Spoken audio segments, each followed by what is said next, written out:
जय गुरुदेव। महायोग।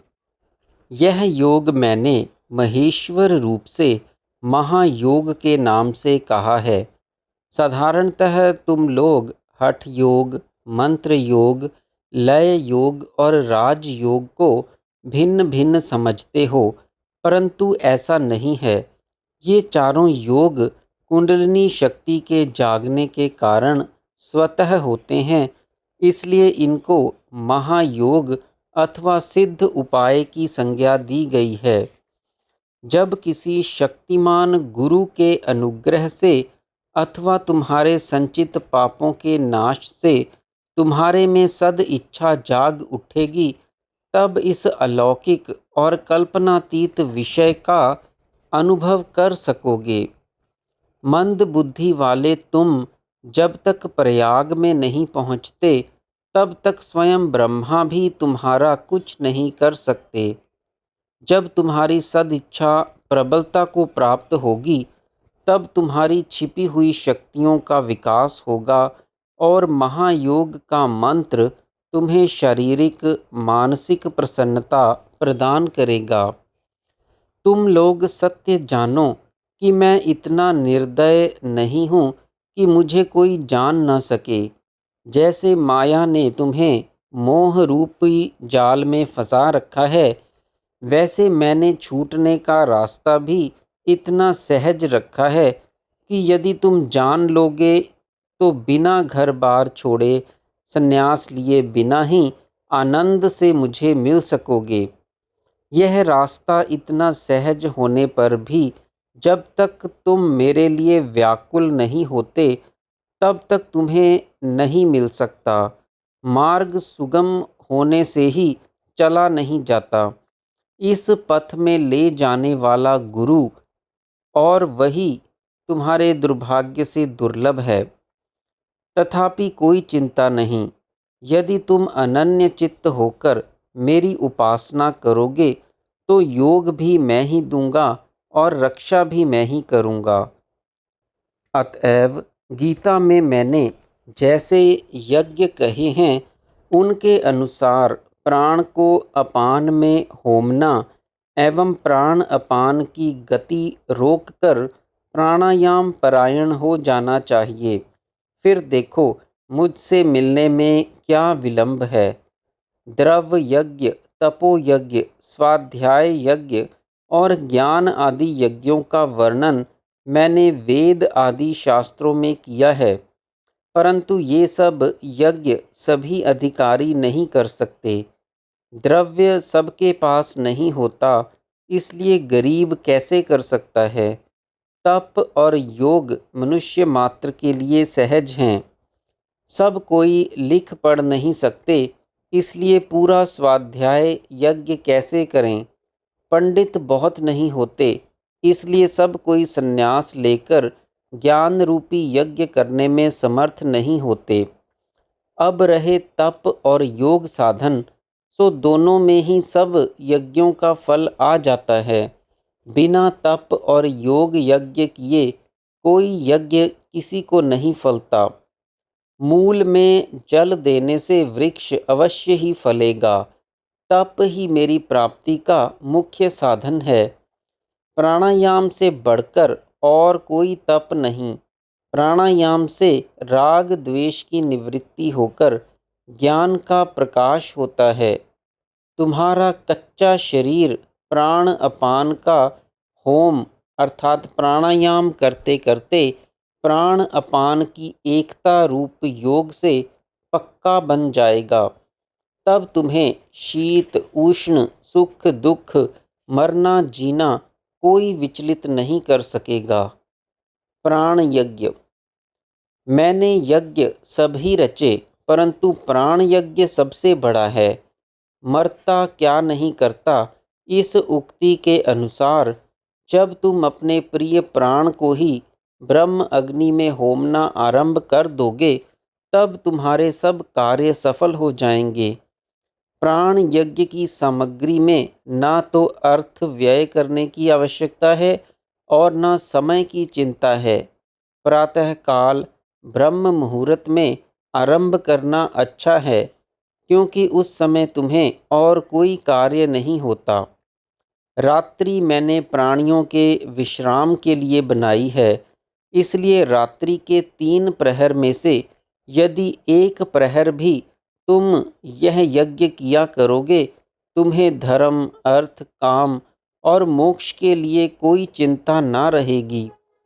जो मनुष्य वीरता से कर्तव्य परायण होकर प्राण यज्ञ करते हैं, उनके लिए स्वर्ग के द्वार खुल जाते हैं। उनके मन की महत्ता सब देवताओं को प्रसन्न कर लेती है। उनके सत्य संकल्प की आहुति से पितृ प्रसन्न हो जाते हैं और आशीर्वाद देते हैं। मैं स्वयं भी उनका योगक्षेम वहन करता हूँ। मेरे लिए प्राण देने वाला पुरुष मुझे अति प्रिय है। जब तक मुझे कोई प्राण अर्पण नहीं करता, तब तक मैं प्रसन्न नहीं होता। अतः तुम लोग मेरे अर्थ प्राण यज्ञ आरंभ करो, क्योंकि प्राण ही मेरी छाया है। मन तो मुझसे बहुत दूर रहता है, परंतु प्राण मेरे साथ संलग्न हैं। जब तुम्हारे प्राण में आघात पहुँचेगा, तो मैं निश्चय विचलित हो जाऊंगा। यह प्राण विश्व के प्राणियों का जीवन है। इसकी वृद्धि से तुम लोग आयु, बल, तेज पाते हो और इसके ह्रास से तुम रोगी, दरिद्री होते हो। इसके होम से तुम शतायु होवोगे एवं निरोग, निर्भय तथा निश्चिंत हो जाओगे। तुम्हारे संकट दूर होंगे। तुम प्राणायाम परायण हो जाओ, योग साधन करो, तुम्हारे सारे काम सहज हो जाएंगे। थोड़े ही समय में तुम्हें संसार उल्टा चलता दिखेगा। तुम्हारे अंदर दिव्य ज्योति जाग उठेगी, जो अंधकार को उड़ा देगी। प्रकाश से परे का अनुभव होगा। जब तुम प्राण की प्रथम आहुति पूरक करो, तब मूलाधार में मन लगाना। दूसरी आहुति कुंभक करके वहाँ ठहरना। तब नाभि में विष्णु ग्रंथि में विष्णु के दर्शन करने के लिए योग माया कुंडलिनी देवी का साक्षात्कार करना। वही शक्ति तुम्हें बड़ी सहायता देगी। उसकी ही कृपा से तुम मुझे निर्गुण रूप से देखोगे कि मैं विष्णु ही सर्वव्यापक हुआ कैसे तुम्हारे शरीर रूपी ब्रह्मांड का कार्य चलाता हूँ। तुम्हारी प्रथम आहुति से तुम्हारे सहस्त्रार्थ का रास्ता साफ होना आरंभ होगा और दूसरी आहुति से तुम्हारी ब्रह्म अग्नि प्रज्वलित हो जाएगी, जिससे अंतर की ज्योति जाग उठेगी और प्रयाग तीर्थ में प्रवेश होगा। फिर तीसरी आहुति रेचक धीरे धीरे छोड़ना, जिससे सब पाप दग्ध हो जाएंगे, पितृ प्रसन्न होंगे। ओमकार रूप महामंत्र का जप करते रहना और पुनः पहली, दूसरी और तीसरी आहुति देकर प्रयाग के अधिष्ठात्री देव वेणी माधव अर्थात आत्मा की वंदना करना। बस अब तुम्हारा प्रायश्चित हो गया। तुम्हारे अंतर चक्षु खुल जाएंगे। सरस्वती तुम्हारे कंठ में वास करेगी। तुम परम शांति लाभ करोगे। अब तुम्हें कुंडलिनी देवी सब बताएगी। अतएव आज से तुम्हें अपनी ओर से आहुतियाँ देने की आवश्यकता नहीं रहेगी। प्रतिदिन प्रातः सायं आँख मूंद कर बैठना ही तुम्हारे लिए यथेष्ट होगा। स्व अल्प समय में देखोगे कि तुम्हारा ज्ञान ध्यान दूसरा ही हो गया है, मानो तुमने अपना नया ही देश बना लिया है। यहाँ के मनुष्य तुम्हें अच्छे नहीं लगेंगे। वहाँ की बातें तुम वहाँ वालों को सुनाओगे तो ये लोग तुम्हें पागल कहेंगे और तुम उन्हें पागल समझोगे। ऐसे ही तुम्हारा रोज रोज का ज्ञान ध्यान बदलता जाएगा। तुम विवेक और वैराग्य के साथी बन जाओगे। तुम्हें यहाँ पर कुछ भी अच्छा नहीं लगेगा।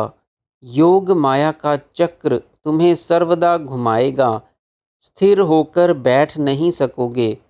सारा ब्रह्मांड तुम्हें हिलता चलता नजर आएगा। स्थिरता संसार में तुम्हें कहीं नहीं दिखेगी। जगत में कोई पदार्थ स्थिर नहीं है। यह बात इस यज्ञ के प्रताप से तुम आँखों से देखोगे। शास्त्र में जगत को चंचल, अस्थिर और अस्थायी कहा है, परंतु लोग मानते कब हैं? तथापि तुम चाक्षुष देखोगे। तुम जो स्वप्न देखोगे वह भी अंतर जगत के होंगे। वहाँ तुम जो बात देखोगे वह तुमने कभी भी ना देखी होगी और ना सुनी होगी। ऐसी घटनाएं स्वप्न में ही नहीं, बैठकर नेत्र बंद करते ही साक्षात देखने लग जाओगे। तब तुम्हें यह भी मालूम नहीं पड़ेगा कि जागृत में हो या स्वप्न में। संसारी लोग सर्वस्व देकर भी जो नहीं पा सकते वह तुम सहज ही पा लोगे। इसी प्रकार तुम्हें अनुभव होते रहेंगे और जब तुम्हारे सारे पाप पुण्य का नाश हो जाएगा या कहीं तुम्हारा सर्वस्व नष्ट हो जाएगा, तब तुम मुझसे मिलोगे। प्रयाग में प्रायश्चित करने के पश्चात तुम्हारे में सत्व गुण स्थायी हो जाएगा। सत्वात संजायते ज्ञानम, इस वाक्य का अर्थ स्पष्ट होता रहेगा और उत्तरोत्तर आनंद ही आनंद बढ़ता जाएगा। यह प्राण यज्ञ अर्थात प्राणायाम का परिणाम कहा, परंतु ये बातें आरंभ में उनको ही होंगी जिन्होंने गुरु के सामने यज्ञ आरंभ किया हो। जिन पर गुरु कृपा करे उनको तो प्रथम आहुति से ही ये सब अनुभव होंगे। इसमें किंचित मात्र भी संदेह नहीं है। जय गुरुदेव।